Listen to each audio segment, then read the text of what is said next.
Story of Saints. December 2nd is the feast day of Saint Bibiana.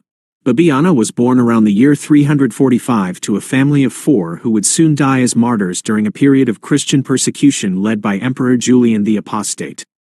When she was young, her Christian father was caught while practicing his faith, beaten, and his face burnt with a hot iron before being sold into slavery. Shortly afterward, her mother was caught and beheaded.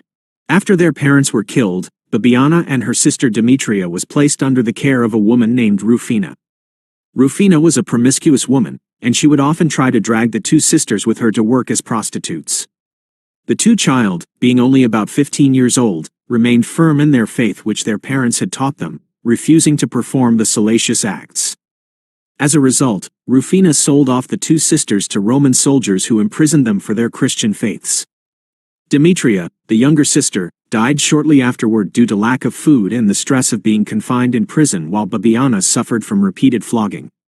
After a few days of flogging, Bibiana was brought out into the public square, stripped naked, tied to a pillar, and scourged. Rather than beating her to death, they left her bloodied body on display in the cold until she died of dehydration 2 days later. Afterward, her body was thrown away to be eaten by dogs, but the dogs would not eat her.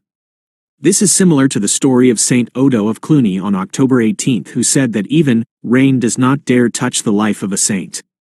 Bibiana was then buried in the Pretestato catacombs in Rome, Italy, and from that place grew herbs with miraculously healing abilities.